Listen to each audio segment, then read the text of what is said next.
I'm just interested to know a little bit about Cartoon Saloon and after you made The Secret of Kells, the Book of Kells, how easy it was to raise the money on the back of the Oscar nomination. I'm going to let Paul talk about this. Paul Hollywood Young, the producer. Yeah.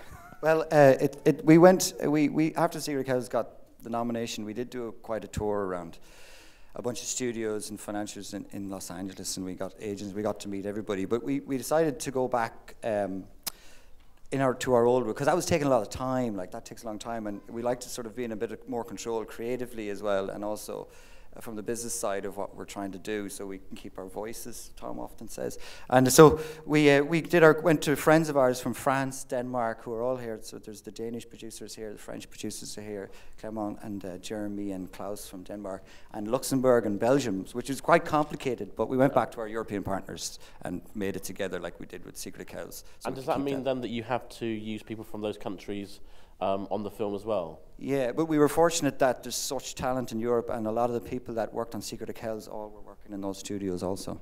Yeah, yeah.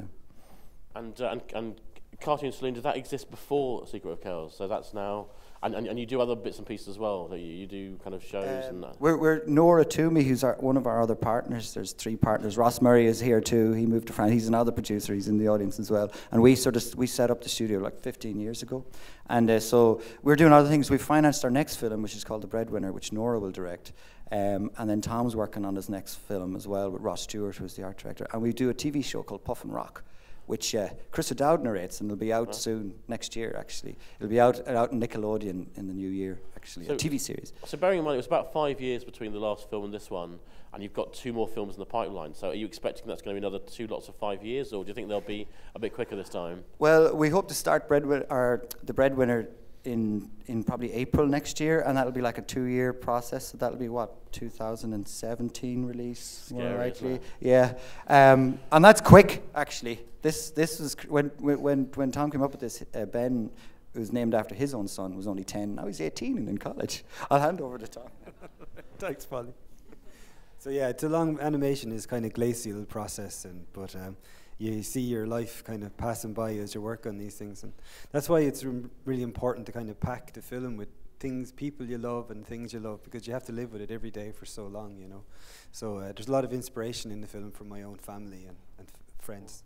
And Adrien, you'd worked with Tom before on The Secret of Kells, and this time you've come back as art direction, and it's got a very, very particular look, hasn't it, in terms of the way that sort of the characters, the very rounded look of the characters, and the very kind of very Celtic feel of the animation.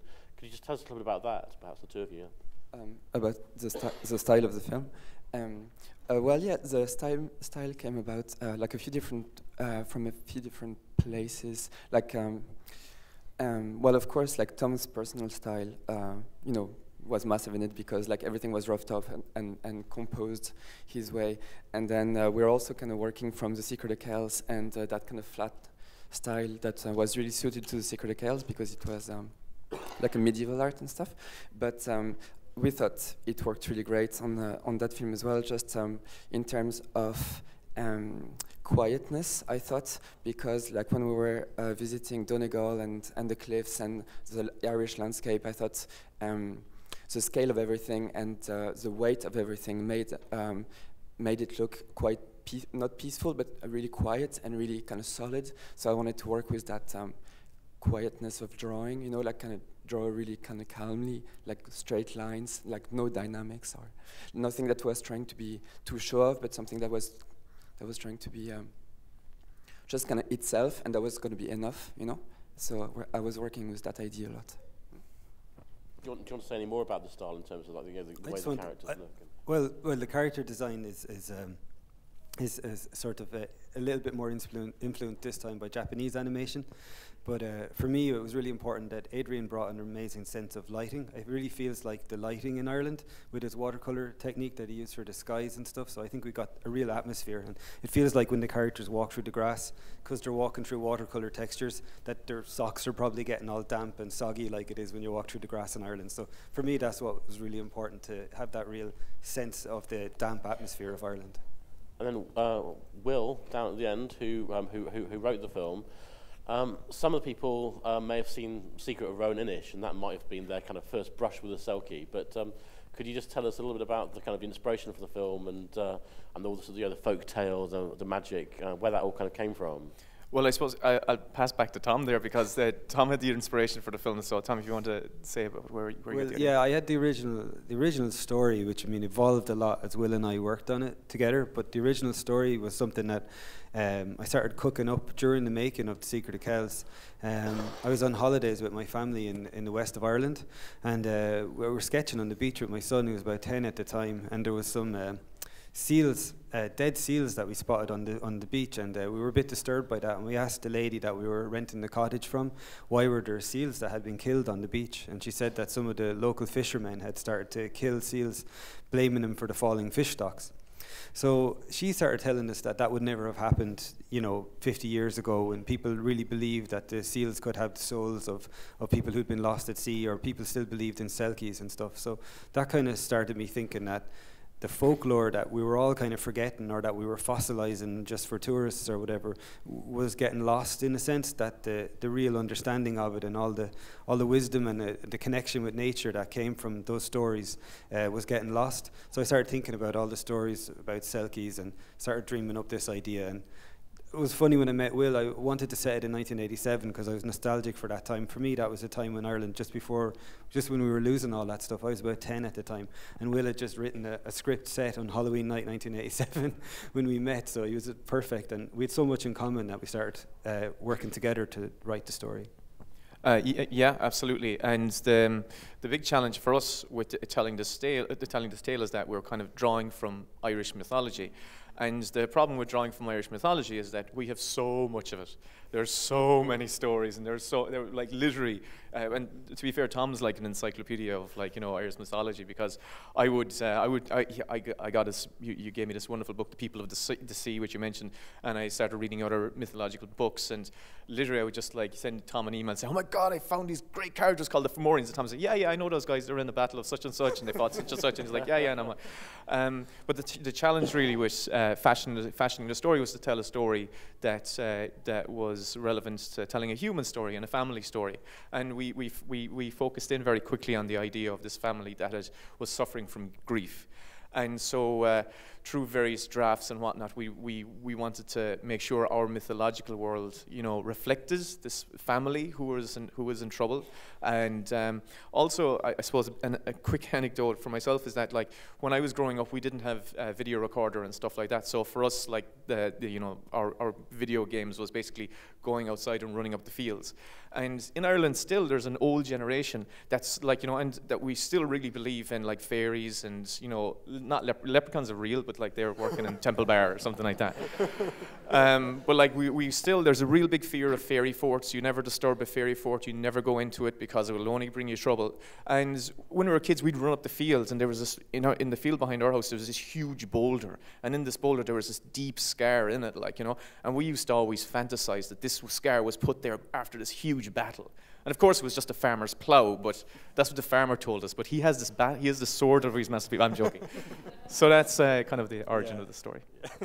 So over to David. You were the voice of Ben in the film. Can you tell us first of all?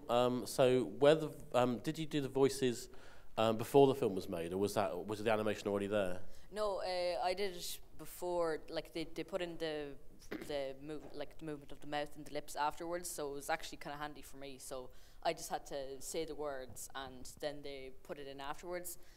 But I really enjoyed doing it, and because I'd never done anything like that before, and so it's kind of interesting seeing how it was made. And I went up one of the days after about a year later, and in Kilkenny, and I got to see the kind of not exactly that, but rougher, and it was very, very interesting, and I got to see everybody working, and it was amazing, how they got these, there was these computer things, and they could write and draw on them, and Magnum tablets. I know we can't give away the mystery. And did you have to stick very rigidly to the script, or was there any room at all for you to kind of sort of move off script slightly, or? Yeah, sometimes those bits, when he was being pulled by the lake, I'd be like, oh no, oh help, not again, things like that.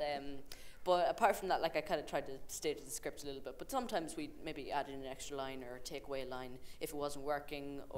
But everybody was really helpful, and actually Nora would draw little pictures of like maybe, oh, you should be frowning in this one, you know, and you should be smiling in this one, and you should be, you know, this, you know, doing this and this, and it was really, really helpful. So. And did you actually meet any of the cast at the same time, or did you just record your bits individually? Yeah, what we did was there'd usually be somebody else there, so you could kind of bounce it off, like the lines. So like there'd usually only be two of us, and it made it much easier, like to actually have somebody to talk to. But then there'd be some times where you be just doing the things that maybe you didn't say right, and then you have to do them again. We do that on your own. But there was generally somebody else there, and it was really handy.